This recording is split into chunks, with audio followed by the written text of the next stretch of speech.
Hey, BA fam, woo child. Just because the rental market is heating up this summer doesn't mean you have to sweat it out to keep up with it. Whether you own a house, a condo, townhome, duplex, or apartment, apartments.com makes filling it with the perfect renter fast and easy. After adding in all the listing details that make your property special, you can also receive tenant applications, screen applicants, create leases, collect rent, and track maintenance and expenses all on one site. That's amazing. And that site is apartments.com, where millions of renters go to search for the perfect place, and it could be yours. Head to apartments.com/brownambition to get started. Again, that's apartments.com/brownambition.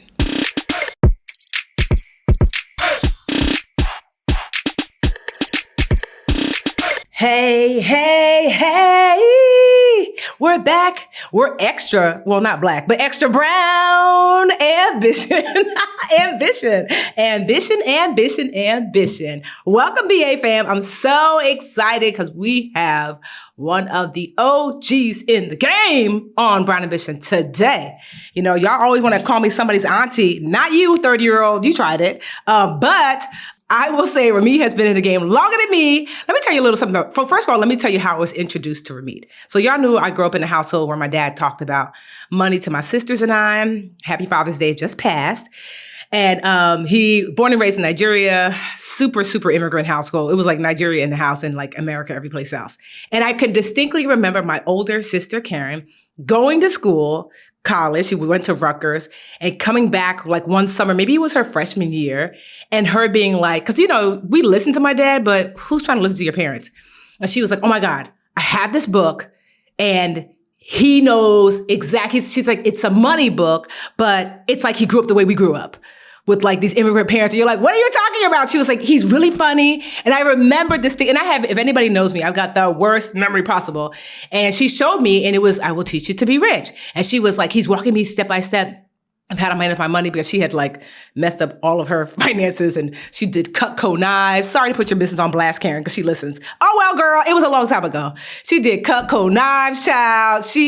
Every financial mistake she made, she could think of, she made. And so I remember thinking that was the very first, I didn't even know, because at the time I'm 2 years younger than her. And I was still in high school. I never thought about books on money. And I guess I probably thought about it was like for like, I don't know, old people. And she was so excited about it and showing me like little lines. If you don't know, Ramit has quite the personality. So she was showing me different lines inside the book. And I was like, really? So that's how I was first introduced to Ramit.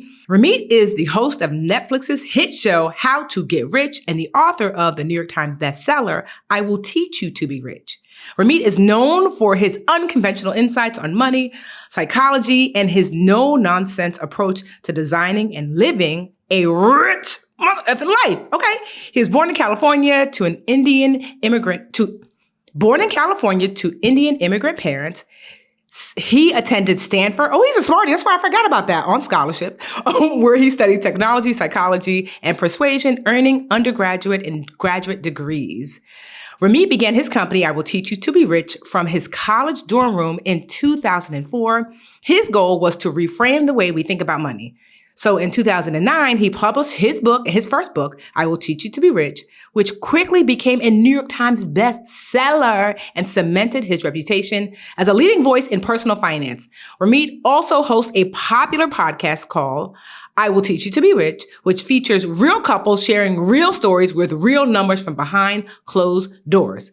His influence in the personal finance space has continued to expand with his recent release of Netflix, How to Get Rich, which became an instant top 10 Netflix show. When I tell you how hard that is, I don't think y'all understand, because I be doing my Googles and my numbers, and that is really hard to do, to get to be in the top 10, because Netflix at any moment has like hundreds of thousands of shows. So the show features Ramit's trademark practical and actionable advice and follows him as he helps real people transform their finances and take control of their financial futures. Ramit's financial philosophy is centered around several key principles, including the importance of automating your finances, love that, using money psychology to prioritize your money dials, super love that, and focusing on $30,000 questions instead of $3 ones. The shade is real about them $3.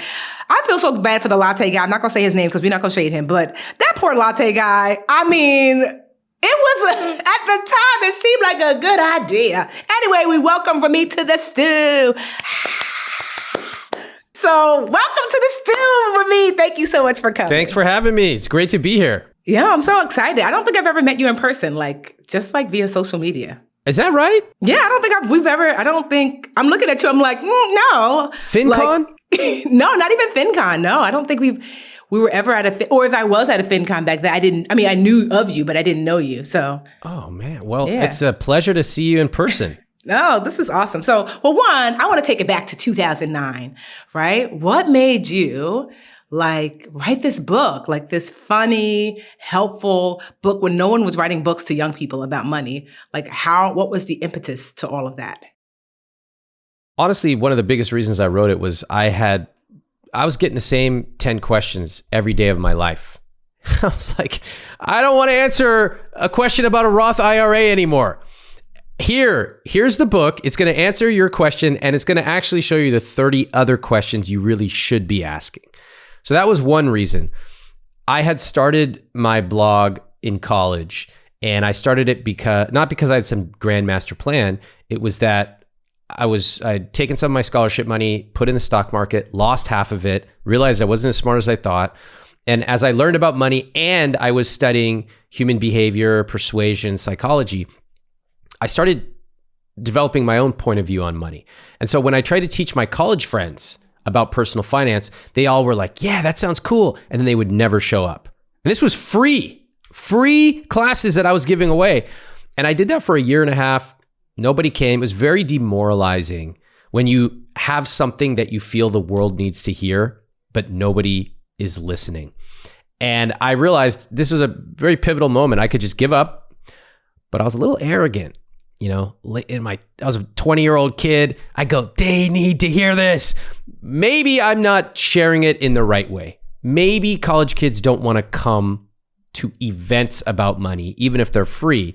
And I later learned that's true. People don't like going to events about money. It makes them feel bad about themselves.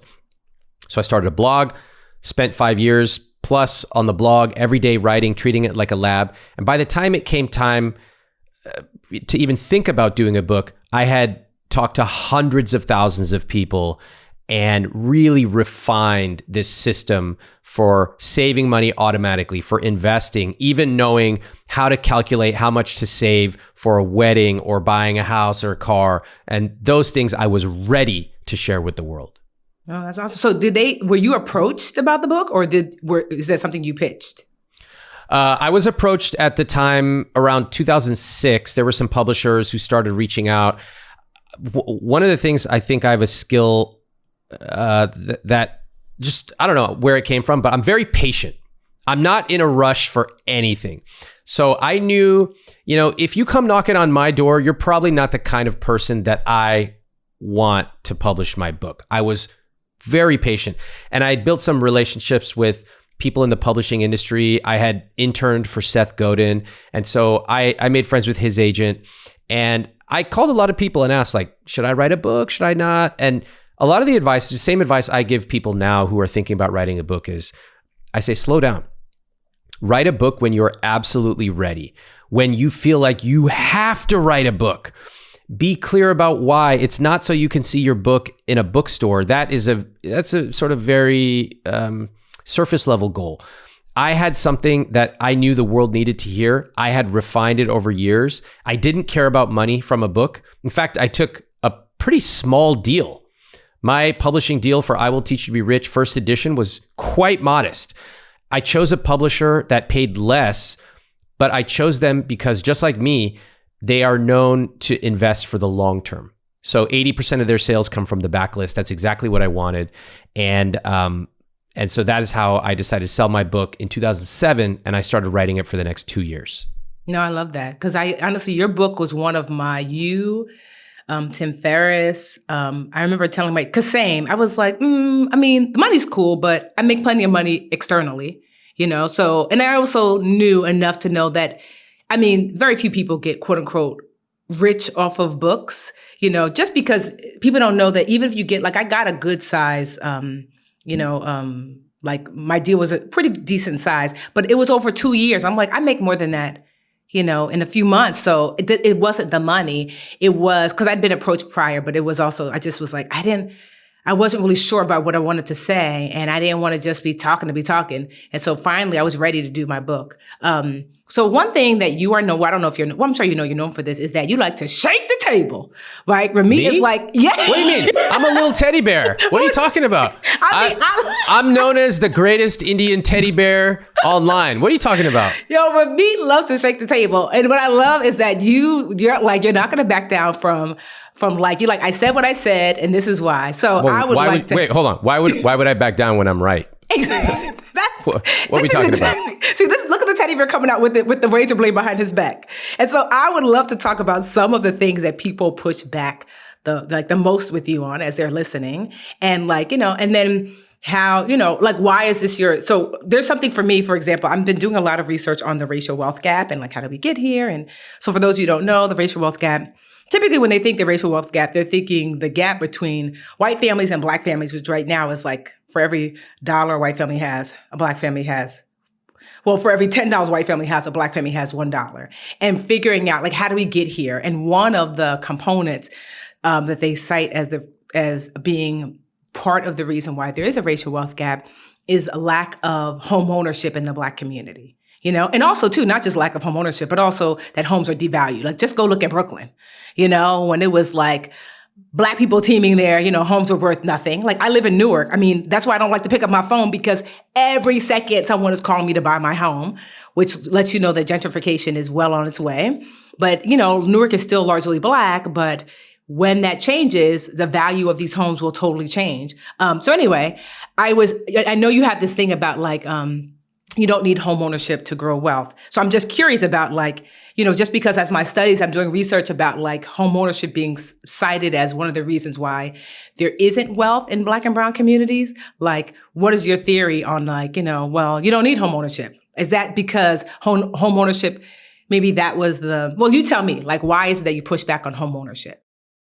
First of all, I'm so glad that we get to talk about personal finance and race, personal finance and politics, because money is political.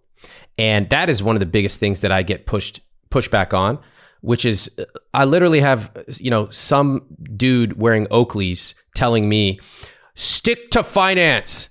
I go, do you actually lack this level of intellect that you don't realize money is as political as it gets?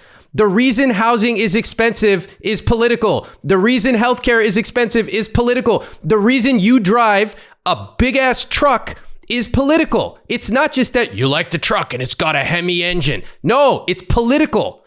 So when it comes to home ownership, I have a very strong point of view on home ownership, and it's multifaceted like home ownership is in this country. A lot of people, they obsess over their marble island, okay? They obsess over what color their cabinets are. What they really should ask questions about is why am I not allowed to build an ADU or a granny unit in my backyard? Why is that not legally allowed? Why am I not allowed to build multiple stories if I want to? Why am I required to have a gigantic front yard that nobody uses, and I actually have to spend time and money to mow it? And by the way, what role did race play in all of these rules? Why is it that in America, single-family homes are the American dream? Why is that?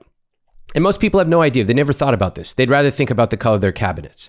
So when you read books like The Color of Law, you realize that home ownership, redlining, that home ownership has been a wedge to drive wealth for primarily white Americans in this country historically. It's not an accident. It was intentionally done so. And so freeways were created in poor communities, and that has lasting effects, okay? For a lot of people, probably not listening to this podcast, maybe listening to Joe Rogan, that would be shocking. And many of them simply deny it. Well, if you try harder, then you can make more money. I'm sick of that shit. We've all heard it. And if you actually understand history, if you've read a single history book, you know that that's not how it works. There's not bootstraps when they're running a freeway through and intentionally dividing your neighborhood, as they did for decades. Now, let's talk about home ownership as an investment, because it's a related but different concept. In America, we're obsessed with home ownership. We believe that if you rent, you're a loser. We even have phrases, borderline religious phrases. You're throwing money away on rent. You're paying your landlord's mortgage. I call them religious because they lack any actual data. They're just words we repeat over and over and over until people actually start to believe them. Well, it turns out that home ownership is certainly one way that you can build wealth. And historically in our country, it has been a very powerful way to build wealth. That's not simply because homes themselves are great investments. It's that when people in this country buy homes, they become NIMBYs, not in my backyard. They prevent more housing from being built, therefore artificially boosting the price and value of their house. And so they basically, like a diamond dealer, they limit how many diamonds flood on the market. They limit how many houses. And so they buy a house for $200,000 and the value goes up. If the market were actually free and we could build as much housing as is necessary, their house would look much more like Tokyo, where prices do not go way up. And instead, housing is like any other commodity you buy. It depreciates, in my opinion, as the way it should.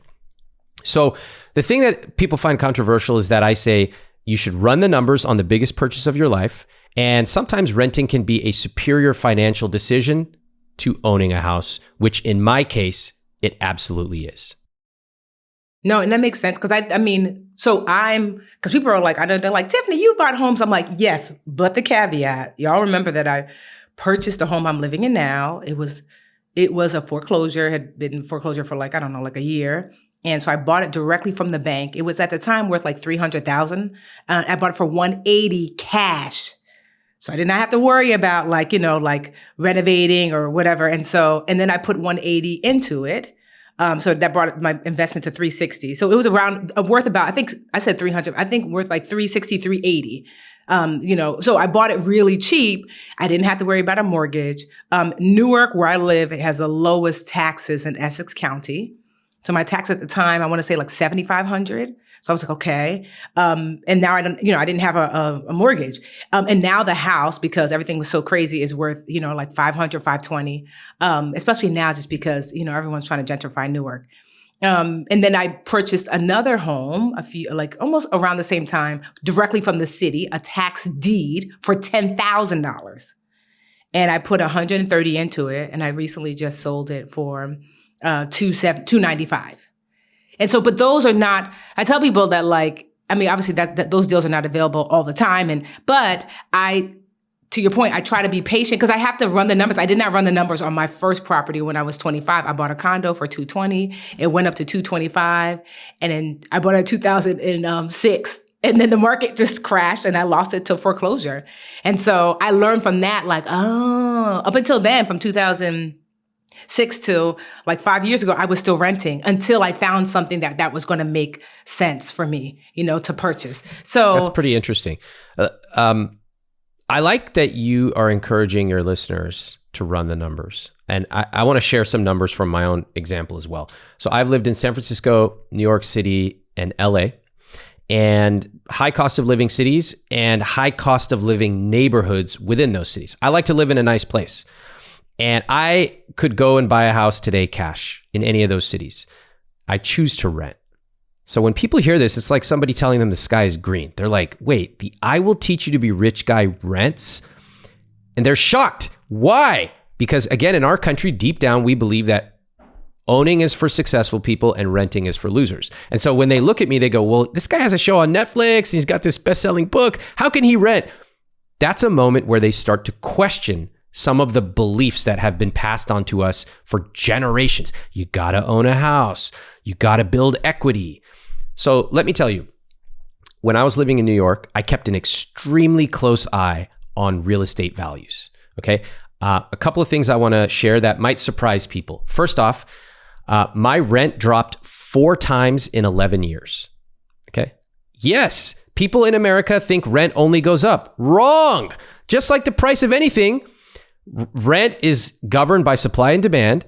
But guess what? When I ask, they go, that's not possible. Rent never goes up. I go, number one, do you keep a close eye on real estate values in your market? They go, no. I go, number two, do you actually negotiate? They go, what's that? I go, then how the hell do you expect rent to drop if you yourself are not actually negotiating? Your landlord doesn't just walk in and drop your rent. Why would they? You got to ask, and you got to be lucky in the sense that there has to be more supply, which there was in my case. And, you need to know your numbers. So that's number one. The second is there was an apartment building right next to us, and it had there was a unit there. It had in fact, several units, same number of bedrooms, same square footage, same view, all of it. It was very similar.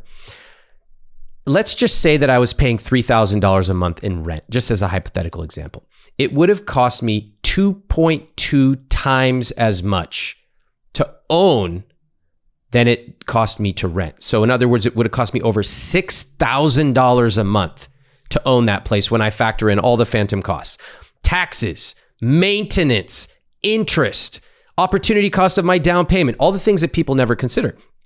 So you know what I did? I took the $3,400 or so per month and I invested it. And I did that every month. And I made way more money renting than I would have owning. So the point is not that one of us is doing it right or wrong. That's not the point. Point is, you got to run the numbers. This is the biggest purchase of your life. You can't spend more time deciding what appetizer you're going to get on Friday night than understanding a multi-$100,000 purchase. You've got to run the numbers. I don't wonder why people, I always thought that was strange. I was looking, I recently got a condo, purchased a condo. And I was thinking to myself, I remember I wanted to see it multiple times because I wanted to bring some of my real estate investors by it. And I remember after the third time, they were like, again? I'm like, you want me to spend all this money? I literally would try on a dress at Target more times. I just thought that was so bananas to me. They were like, honestly, why do you need to see it again? I'm like, this is the most expensive purchase I've ever made. And I'm like, I would literally sometimes be like, oh, I don't know if I really want that jean skirt, or which pair of Jordans do I really like? I will try on things over and over. And to me, it is really wild the way some people literally see a house one time it's and wild. They're like, I'm going to put in an offer. I love ironing clothes. I love it. And when I am researching a new iron, which I do once every 15 years, I will spend days watching every YouTube review. I'm literally going to the store. I don't go to that many stores, and I'm picking it up. Does it fit my hand correctly? How's the weight? Is it going to get, and I'm spending that level of time on a $150 purchase. Okay. Yeah. You better imagine if we're talking about $1 million plus purchase that I'm going to be spending a lot of time. We all should. We should know what an amortization table is.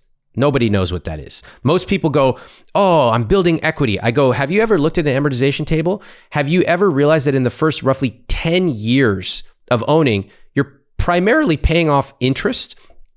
And when I post this on my social media, I actually show the chart. I showed a real example, real interest rates, real everything. And you know the reaction? People get mad at me. Why? Because in many ways, it's religious. We don't want to think about the facts. We simply want to be reassured by father government and mom and pa telling us buying is the right decision. And I reject that. I reject the idea that we should only buy because everyone tells us it's good and they use these handy dandy phrases. No, you got to actually know the numbers. And it may turn out that buying is great. For a lot of people, buying is a great decision. For a lot of people, renting is a great decision. You decide, but you need to know your numbers. So what are some other things that people push back on? That you're like, I don't care. The numbers say this. It's like men lie, women lie, numbers don't. What are some other, that's the biggest one that I've seen people push back on you for. Do you have What else do you notice? Well, it's hard because most of there isn't anything that I push back. The home one, I'm always just like, it just really depends. But people push back on me about whole life insurance, I get that, about And I'm just like, the numbers don't make any sense. Wait, whole life insurance is shit. Who pushes back on you? Oh, whole life insurance salesman? Oh, wow. Like I care. These guys... Oh, okay. I'll tell you. First of all, you should trust a whole life insurance salesperson as far as you can throw them. There's zero reason. And, the only reason that people go...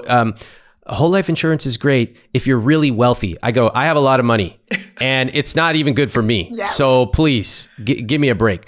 Whole life insurance, avoid that. All right, wait, Ramit, hold that thought. We have to go pay some bills, take a break. We'll be back and brown as usual.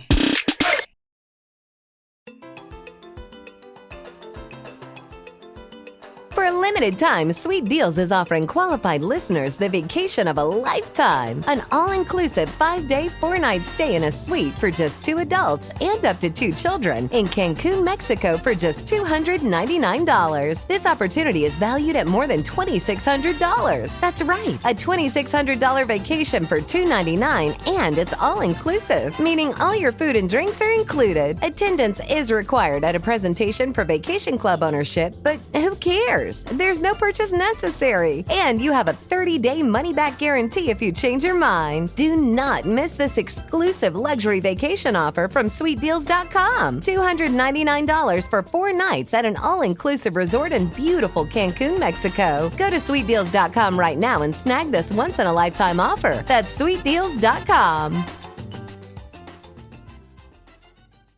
Are you currently enjoying the show on the Stitcher app? Then you need to know Stitcher is going away on August 29th. Yep, going away, as in kaput, gone, dead. Rest in peace, Stitcher, and thanks for 15 years of service to the podcast community. So switch to another podcast app and follow this show there. Apple, Spotify, or wherever you listen. And we're back. So what were you saying, Ramit? One big pushback that I get is when I advise avoiding 1% fees to a financial advisor. Mm-hmm. So I shared this on my Netflix show. I had a guest, Natalie, who had a multi-million-dollar portfolio and she was paying 1+% to a financial advisor. Mm-hmm. And you know who gets really mad at me when I say this? Financial advisors. They get really mad. But let me tell you why, because I think there's some nuance to it. First off, I believe that most people can manage their own money. Mm-hmm. Most people have quite simple financial situations, and there are very simple, amazing investments like target date funds that are phenomenal and simple and low cost. Mm-hmm. You set it up once and you automate it. You never have to think about it again. And you can become quite wealthy from things like a target date fund. Now, once in a while, people do have complicated financial situations. They might have stepchildren, they might have inheritance issues, whatever. And they want to get a second set of eyes. I don't mind it. I myself have hired a financial advisor. In my case, I hired one because I wanted them to look at my asset allocation and tell me am I missing anything? Do I have any blind spots? So I don't mind if you hire a financial advisor. I don't even mind if you pay a premium rate, $200 an hour, $500 an hour, $1,000 an hour. If you like them and they're qualified, pay it, but never a percentage. Yes. So what most people don't understand, if you have a financial advisor and you're watching or listening to this, go ahead and text your advisor, email them and say, hey, I just want to know, can you send me the fee schedule? What that means is, how am I paying you? If you went to a restaurant, of course you know how you're paying. You're paying with your credit card. You know how you're getting charged. It's, $20 for an entree or whatever. And that's that. What if you found out that the person mowing your lawn is charging you a percentage of your net worth or a percentage of your investable assets? That would be crazy. So how is it that it's okay for the financial advising industry to do so? And let me also share another shocking fact. 1% doesn't sound like a lot. Ooh, 1%, somebody can look over my investments and keep an eye on it. 1% means that over the course of your lifetime, you will spend about 28% of your returns in fees. That's shocking. That's hundreds of thousands of dollars. We have so many people preoccupied with a $3 latte Oh, I shouldn't get dessert, the cheesecake. I know I'm being good. I should be good this week. Meanwhile, you're being bled dry for hundreds of thousands of dollars and you don't even realize it. Yeah. I don't find that acceptable. Now, if you want to pay $500 an hour or you want to spend $5,000 on a project-based fee, I'm all for it. Yeah. In fact, I would do that. I have a person who works for me and they offered me two options. Do I want to pay a high hourly rate or do I want to pay a percentage of the deal? I said, I'll pay the hourly rate every day. Yeah. Every day. So I want to encourage you to find out if you are paying, if you have a financial advisor, how are you paying? It's often 1%. And you can tell because they won't give you a straight answer. And I don't want people to be paying AUM or assets under management fees. I want you to be either managing your money yourself, or if you're paying a great advisor, pay them hourly or per project. Yeah. That gets a lot of pushback, but I'm right. No, and that's why I didn't push back on that, because I have a Anjali. Shout out to you, Anjali. She's amazing. She's my financial advisor, and I pay out of pocket. That was one of the things I don't even know that. I never even asked if she offered like assets under management, but I think I made it very clear in the beginning, we're not doing that. So it never really came up. I just said, what's the, and I'm not gonna lie, in the beginning, just like you, I was like, who needs a financial advisor? It's not that serious. Most things are set it and forget it.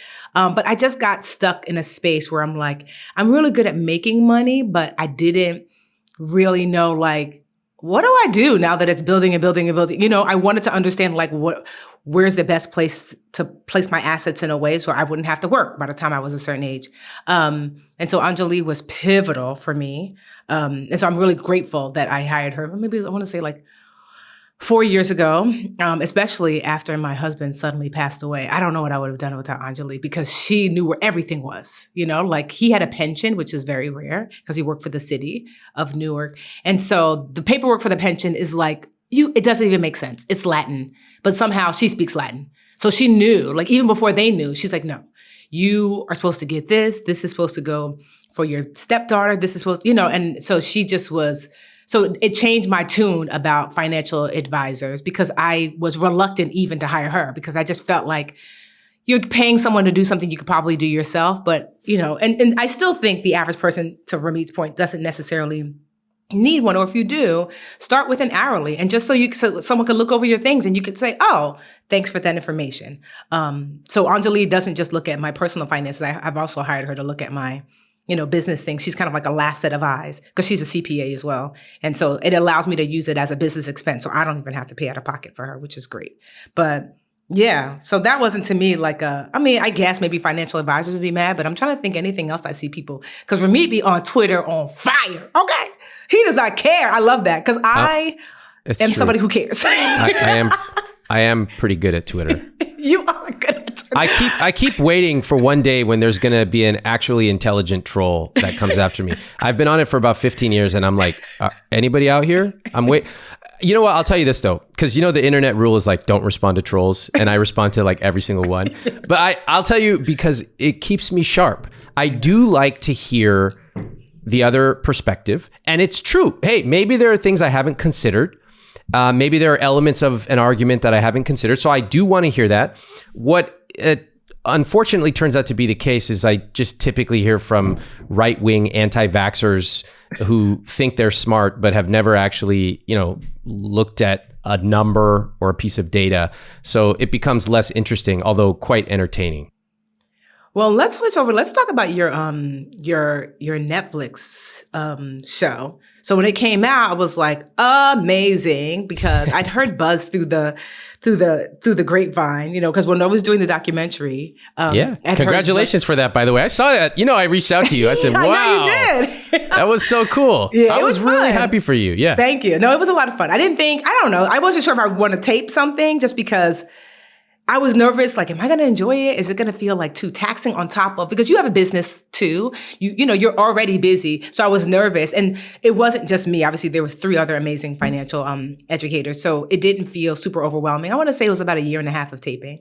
So how did it come about? Was it something that they hit you up? I mean, obviously I know it's like years in the making typically. And I'd heard through the grapevine that there was something that Netflix was coming up with, which I'm so glad that they put their foot out there to say people want to see financial education like on, on this bigger scale. So how did that come about, that show?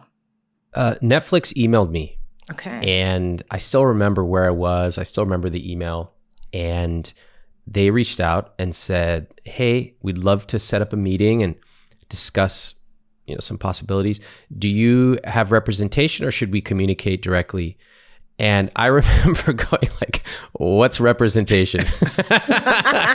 I was not Mr. Hollywood. I'm an internet guy, right? That's why I'm good at Twitter. I know email. Like I've been on the internet for a long time, but I don't know anything about Hollywood, especially at the point where this email came in.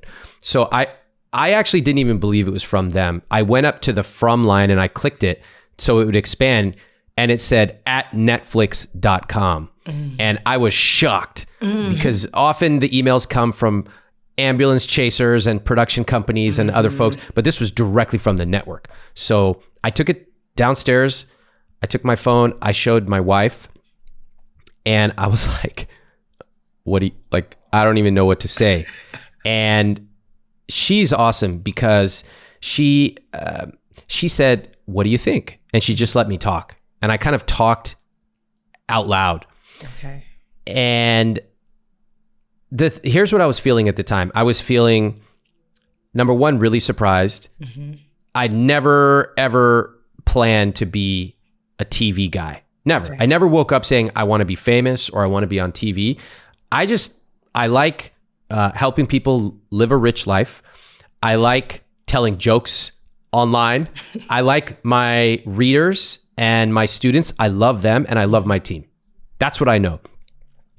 But I also know that I've been doing this for 20 years and I know my business pretty well. So at this point, it made me nervous to even contemplate doing something where I would lose some control. Because once you do a show, it's out of your control. Yes.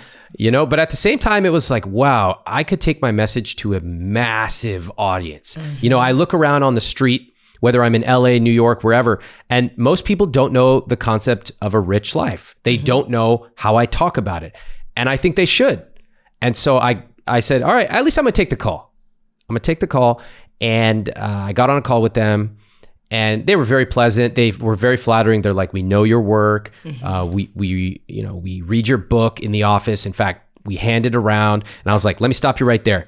Whatever deal we were going to do, the price just quadrupled. And they were laughing. But in my head, I was like, but I'm not kidding though. So you know what I realized the whole time, starting from that call through even right now, I said, if I'm going to do this, I'm going to have fun. Okay. And if I'm having fun, everybody else is having fun. And that's my motto now. I'm 40 years old. I'm going to have fun doing big projects. And, that shows. It shows when I'm on screen because I'm actually having fun with my guests. Even when they're, being a little nutty, I'm having fun and then they're having fun. And that's where I think that I want to go, with the work that I do. So how long was the taping? Was it like a year and a half, 2 years? It took a while for us to solidify the deal. And I was loving it because I was like, take as much time as you need. More time for me to get in shape. More time for me to fix my website. I was like, yeah, no rush. I was taking 2-3 days to respond to emails. I was like, no, let's slow it down. And so we finally got a date. Okay.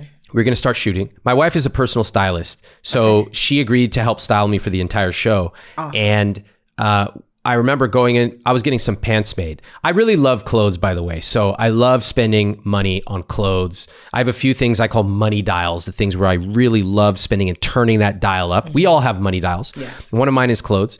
So I went in to get these pants made and they're like, okay, let's measure you. I'm like, listen, I'm going to drop this much weight before the shooting. So I need you to make sure that you adjust. And they looked at me like kind of like pity. They're like, this guy's so delusional. Oh my gosh, he really thinks he's going to lose. And I was like, listen, just make the pants the way I'm saying. Okay. I know exactly what I'm going to do because I'm a professional. I've done this before. I know what it takes. I have a trainer. So I came back in a few months later. They had made the pants as I requested. Mm-hmm. And just to mess with them, I went in the fitting room and then I was like, oh my God, it doesn't fit at all. And there's like 8 people, tailors, all these people from Italy. just to mess with them. And then I came out and it fit perfectly. So I'm having fun. In terms of shooting, we shot principal shooting for about 4 months. That was around the country. Yeah. Okay. All around the country, 14-hour days, very busy, very intense. I've never worked as intensely as on that. It was actually really fun, very exhilarating. Okay. And then we did about 5 months in post. Okay. And then it was ready to go. Has your life like exploded? Because I saw your book was like #1 on Amazon, which just for context, y'all, at any given moment, there's like 1 million+ books being sold on Amazon. Like, well, Tiffany, as far as I'm concerned, there's only 2 books, yours and mine, on Amazon. They're the only ones that matter. But I was like, because I'm like a stalker of like successful people. So I'm always like, just low key. I just be checking people's numbers. They don't even know me. I'm like, I do. Because I want to know like, what's up? What's tea? I'm like, interesting. If it was, and then I'm always slightly judgy. Ooh, if it was me, I would have done that. Or like, I'm like, really? Like, to me, my biggest pet peeve is somebody has a book. Let's just say it's called, I Walk the Dog, and like you're telling the people, buy my book everywhere books are sold. I'm like, you mean, why don't you own iwalkthedog.com or iwalkthedogbook.com? I mean, for the love of God, make it easy for me to find it. And so like, I just love to see when someone, to your point, I don't know how many people would have had this thing happen and not had anything ready. I was ready and that was just a part of a documentary. I mean, like we updated the site. I captured so many emails, because you're an online person, same. And so like I saw for my own self how your journal like sold out everywhere, how your book just exploded. But like what other kind of like, I'm sure those are things you expected. Anything unexpected where you were like, whoa, like would you walk down the street now? Like, were you like, hey, is that Ramit before? And they're like, it's definitely Ramit now.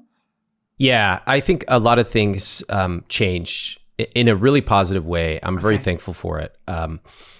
So my podcast called I Will Teach You to Be Rich, that went to #5 on all of Apple. And what? Yeah, that was like shocking. And it's just attracted so many people, which is amazing. Of course, we had the stuff that we expected. Lots of people coming to the website, lots of people following us on social, joining our email newsletter. I love all of that. I think the podcast was really surprising. And I'll tell you something else. I lived in New York for a long time, so people would recognize me if I was out on a Saturday. I would definitely get recognized a few times. That number has exploded. So a lot of people coming up, but also the type of people coming up to me, incredibly diverse, incredibly. I'm walking in the Lower East Side. I'm getting people coming up to me. I'm walking on the Upper East Side, Upper West. I'm getting different types of people coming up to me. People that I did not get coming up before. Okay. There's some people who are just never going to follow a newsletter or social media about money, but they'll watch it on How to Get Rich on Netflix. And so I'm thankful for that. And they're always really nice. They have the best stories. They're super thankful. They'll say like it's like comical because I'll be walking with my wife and someone will be like, "Thank you." Oh, I love And I'm that. like, that's like pretty dramatic. Like, all right, thank you. But it reminds me because I don't go up to celebrities if I see anyone who I think is a celebrity. I'm like, what am I going to say? I don't want to be a dork. So I just walk right past them. And the only celebrity I ever went up to was this guy, Marcus Lemonis. He's on CNBC, The Prophet. Yes. And I like him a lot. And I saw him at this burger place that I went to.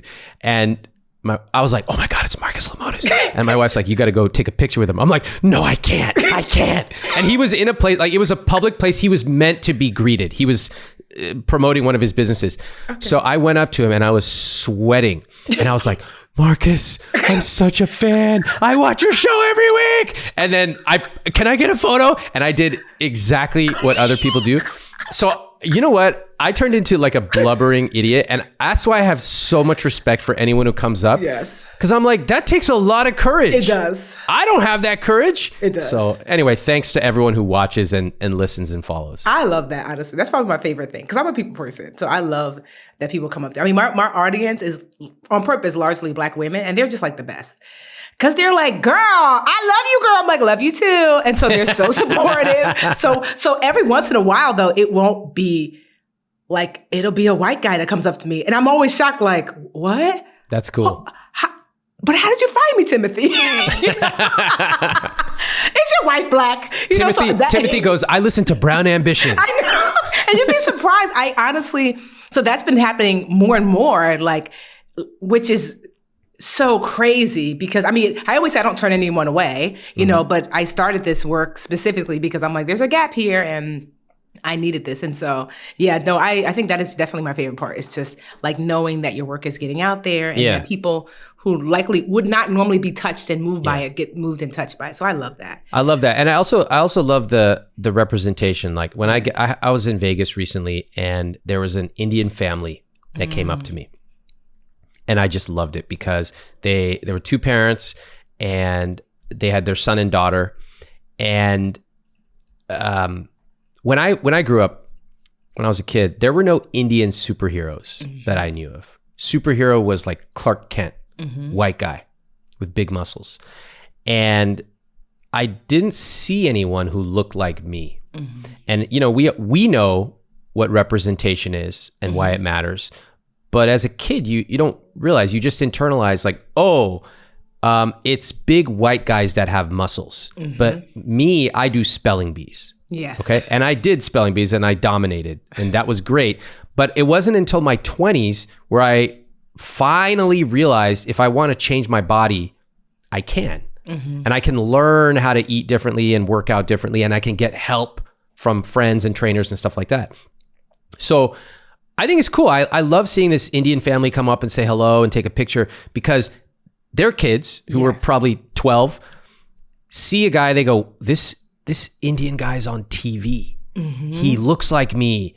You know, maybe I can do that. Maybe the possibilities are bigger than what I had realized for myself. So to me, that's like a very, very meaningful part of doing what I do. I just think too, because I'm sure I know that the parenting in the Indian household is very similar to parenting in African households, which is you have a few professions you can do: doctor, lawyer, engineer, pharmacist, or drug dealer. Because that's what my dad thought. He was like, anything else, you're clearly dealing drugs. I'm like, but I'm a teacher. He was like, drugs. Drugs and disappointment. I'm like, what? Amazing. But now I'm one of 5 girls, and Lisa's the baby. Although she's not a baby, she's in her early 30s. My mom was telling her the other day, because Lisa is a typical baby, like, oh, this job. And my mom was like, Lisa, why don't you? So my African name is Adochi. Why don't you do like Adochi and start a business? I was like, who are you, woman? Yeah. Because the fact that that's even on the table now. Yeah. I mean, like, I just couldn't believe. So I love that there are, Indian kids that are going to be able to point to you to say, I actually don't have to be a doctor, mom, dad. Like, look over me. Like, there is success in other areas. And we understand why our parents did that, because they know it's not easy being brown in this country. There are certain professions that can provide safety for you, or professional success for you. But you get to widen that scope, and they can say there's wild success, in other areas. So I love that. So Ramit, totally. Thank you so much for coming on. You're awesome sauce. Where can the people find you? Can you share like your Netflix again, your book again, and anything else you want to share? Yeah. So if you are listening to this, you might also like my podcast where I bring couples on and you can actually see them. You can see their faces on YouTube, and I insist that they share all of their numbers. So you hear a couple with $800,000 of debt. They're concerned they can't afford to have children. You hear another couple where 21 years married, she's about to divorce him because he's too cheap. Their net worth, $13 million. What? Yeah, you get to actually listen in on couples with all of the socioeconomic spectrum, all different kinds, talking about real money issues. That's called I Will Teach You to Be Rich. My book, I Will Teach You to Be Rich, you can find that on Amazon. You can find it at any bookstore, including Barnes & Noble. And then, of course, the show, How to Get Rich, that's on Netflix, and you can stream that anywhere in the world. So we had an awesome show, but stick around, guys. Listen to the next show that will come out on Friday, because Ramit's going to stay and do some BAQA. All right, until next week, y'all. Bye. Hey, BA fam, we could not do this show without your support or the support of our team behind the scenes. The Brown Ambition podcast is produced by Imani Crosby, and Dennis Stemplinsky is our in-house tech guru. I am your co-host, Mandy Woodruff Santos, and we will see y'all next week, BA fam. Welcome to Talkville, the ultimate Smallville rewatch podcast. Look, we have a lot of fans. We have a lot of people that watch the show. We have a lot of people that still watch Smallville. They show up to the cons. They're glorious. They're awesome. They're just loyal is the word. I guess I'm proud of the show. So I'm like, come on, man. Smallville. Because now everybody's like Arrow and this. And these are all great shows. I'm not knocking the shows. I'm just saying, don't you remember us before the social media? I want to be a meme. Meme. Catch up with season 1 or start season 2 on YouTube or wherever you listen.